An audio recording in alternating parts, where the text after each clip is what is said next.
Recently divorced from Eminem for the second time, Kim Mathers sat down exclusively with 2020 to set the record straight on her wild bad girl image and her near 20-year love-hate relationship with Eminem.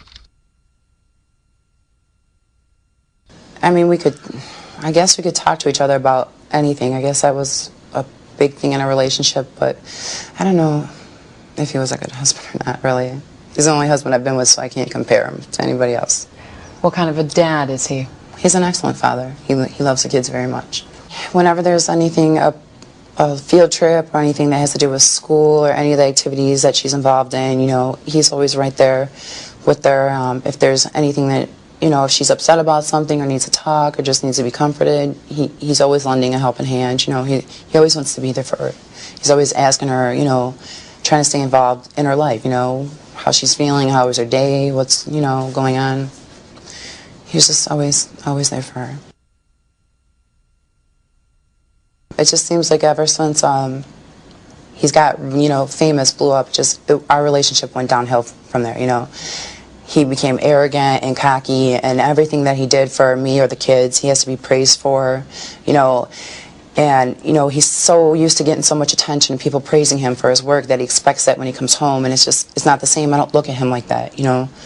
I'm not putting you up on a pedestal. You're not that person to me, you know? And that's what he wants all the time, and it didn't work out. Money's great, yeah, you know, with kids want anything, they can have whatever they want, but it doesn't make your husband stay at home with you or sleep in the same bed with you. And when your husband is famous and always gone and not there, you're basically there alone anyways. So, I mean, money doesn't put somebody in bed next to me to hold on to at night, you know? Do you think the affairs that you had to do more with the loneliness or in some ways of getting back at him for not being there?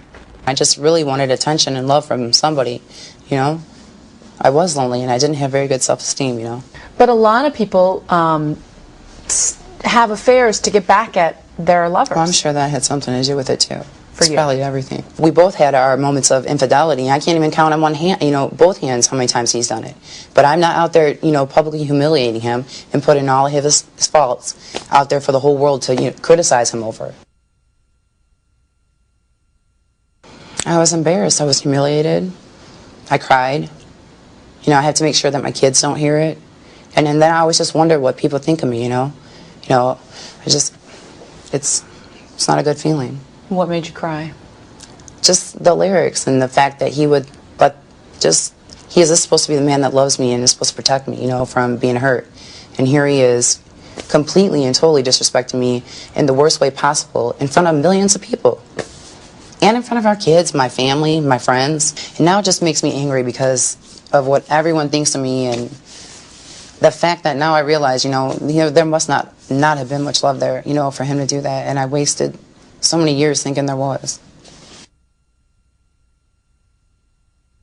I had went with my sister and some friends and had asked him before we went to the show if he was going to perform that song. And he said no. He said no because I know that you're going to be there and I wouldn't do that to you.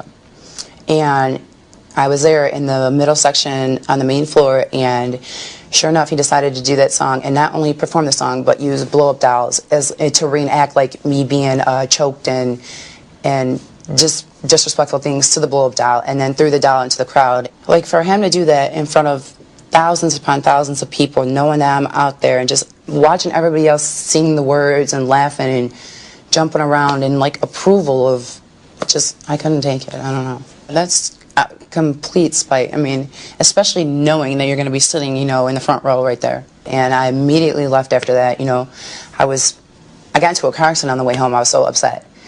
And I made it home, and I could not gather my senses. And I went upstairs in my bathroom, and I slit my wrist and ended up in the hospital. Especially their father, you know, somebody who is supposed to teach them respect and I don't know. I don't appreciate what he's written in the songs about me. I don't appreciate them being played around our children, and I'm sure it doesn't set a good example for him, especially, you know, letting them believe that it's okay for a man to disrespect you like that in any way is not acceptable to me. So tell me how you guys got back together. So you said you went into rehab and you were away from the kids, and at that point, where did the kids end up? How did the kids? The kids were with Marshall, and he had full custody. he had full custody of the kids. Did his parenting draw you to him at all? No. Did his being responsible, though, while you were away, make you admire him a little bit? Yeah, I mean, I was grateful, you know, I would thank God that he was there, because, you know, I don't know what would have happened to the kids, you know, and yeah, I'm very grateful, you know, and he was very responsible and very loving towards the kids, you know. And when you got out of rehab, what happened? I came home from being incarcerated in rehab, and he had asked me to stay a few nights at the house so I could be with the kids, and a few nights turned into a few weeks to a year. So I was home actually 2 years before, a year and a half, almost 2 years before we got married. I was excited, I was happy, but at the same time I thought he was rushing things a little, you know. Why? Because usually, I don't know, in our relationship, if there's a pattern, like we'll have 2 good years and then it will go bad for some reason. It's like a 2-year max with us. And we hadn't reached the 2 years yet. And I just didn't want to rush into anything before the 2 years. What was the second wedding like? It was rushed, and I didn't want to get married. He had said pick a date, and I said, well, let's wait a while. And he basically said, you know, you either know now and we can set the date, or you know, you can just take your stuff and go, because if you don't know right now that you still want to be with me, then you're never going to know. So you got married for the second time. Yeah. Lovely candles and flowers. It was a beautiful wedding.